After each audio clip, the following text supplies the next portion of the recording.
What's going on, everybody? Chef Billy Parisi here. Welcome to another episode of This Month in Food.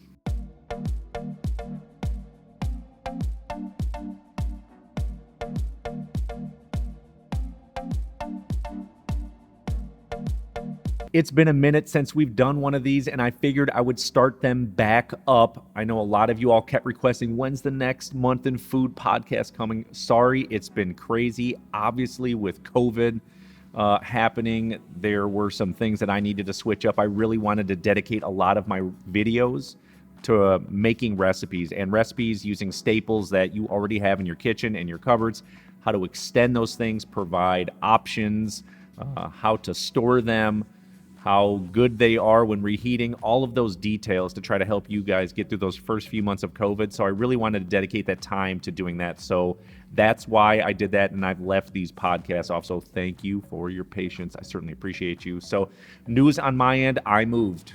I'm out. I actually left Chicago and moved to a suburb in Northwest Indiana and just need a little bit more room, which means, seriously, no joke, there's going to be some gardening. Straight up, I'm going to be doing a lot more videos next year, probably about growing my own food, and I hope it helps you. I had some success this year at my house with the limited small little space that I had, and I'm going to take that and show you how to do it next spring and summer, so that's a good reason to come back. So just to kind of move into, I want to talk about the same sort of things that I always have in those buckets and lists, starting off with my new favorite chef, or current favorite chef, Tavel Bristol Joseph.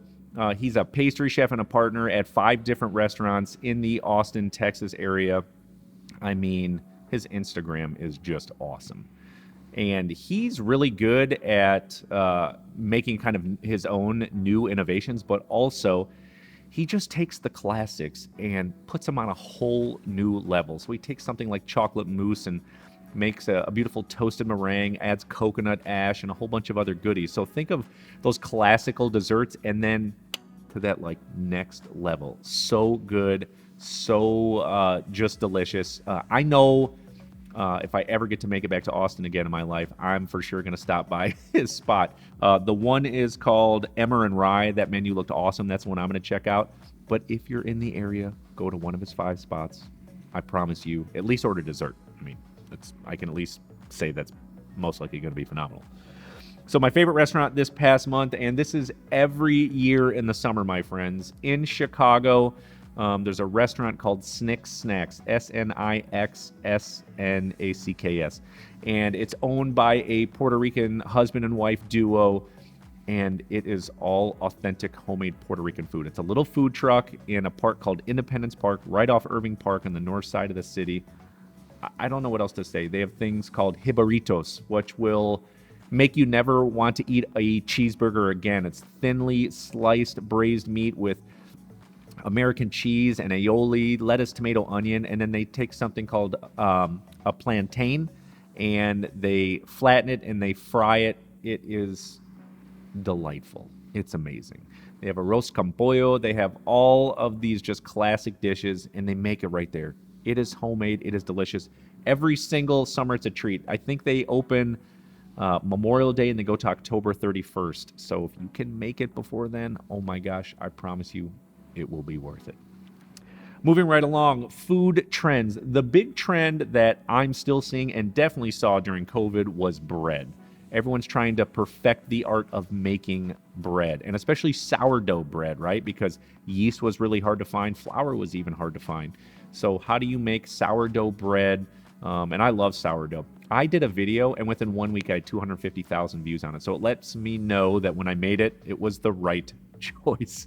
But bread in general, I think people are just wanting to know how to make it, just in case this thing stretches along and we're not sure what the future holds. So it's always a good skill to have. And even with that, I got interviewed by Washington Times because they did a Google search and all my bread recipes started popping up. So I was able to talk to them. And I even mentioned in that story, in the past few months, I think people are starting to cook again and learning that art form. People hone those skills and put them into practice. You know, I even mentioned in the story, cooking's been a lost art the last 30 years or so, and it's starting to come back.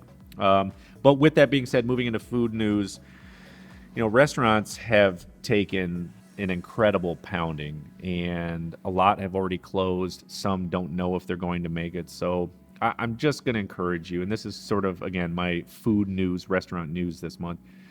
When you can, if you can, support your local restaurants. Keep those guys afloat. These are guys and girls that they're small business owners, and they own restaurants, and they're trying to pay bills just like the rest of us. So if you can afford it, I definitely encourage you to get out there and get some of their food. Pick it up to go or whatever it is. That's what we do. We try to do it once a week.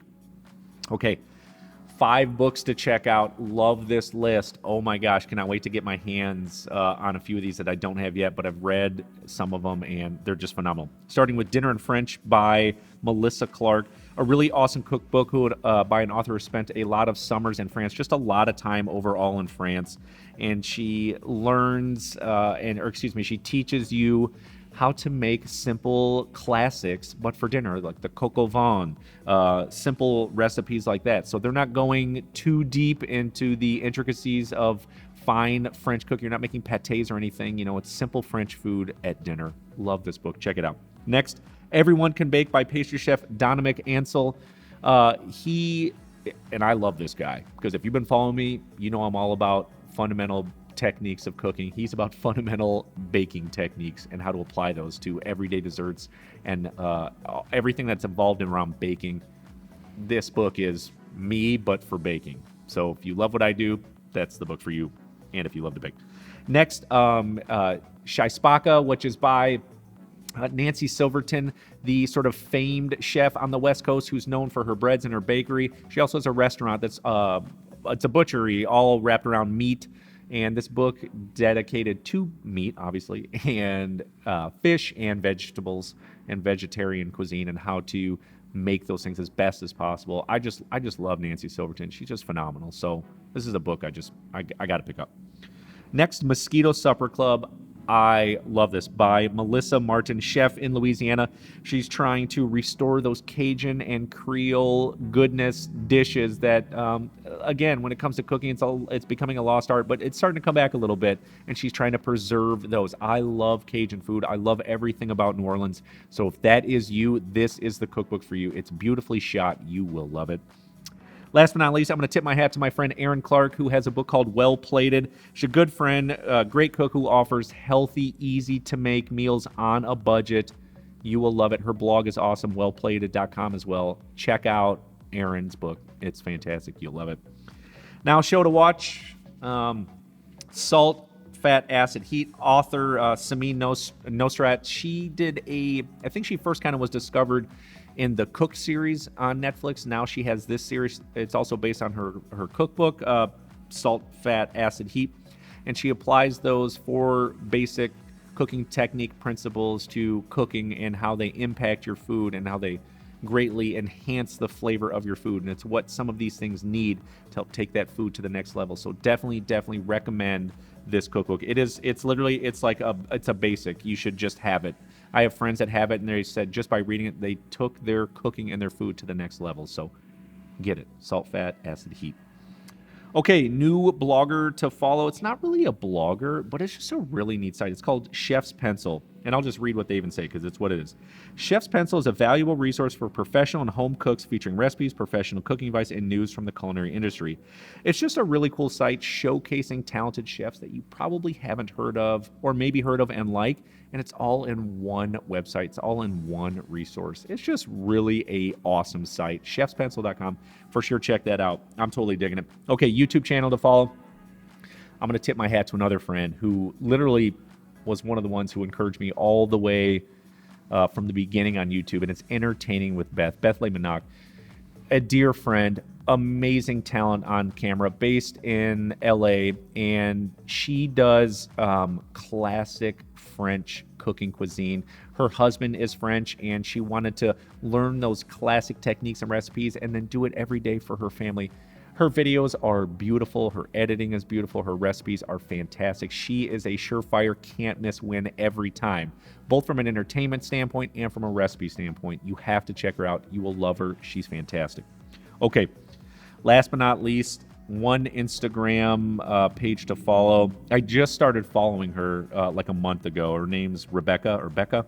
The Edgewood Baker. I mean, I just want to lick my phone every time I scroll her Instagram feed. No joke. Her baked goods, she's a professional photographer, obviously. It just is taken to a whole nother level. It's beautiful. Absolutely beautiful Instagram. Has those dark, sort of real dramatic tones in her pictures, but the food looks incredible. I don't know what else to say. I want to eat my phone every time I scroll the Instagram feed. It looks amazing. Got to check her out. The Edgewood Baker. Do it. Okay. Well, sorry if it's super noisy out here. There's an incredible amount of construction outside the studio today. Hopefully it goes away soon. But for the meantime, be sure to like and share this video. Subscribe to my channel. Like always, check out this video. I made it just for you. And we'll catch you on there. See ya.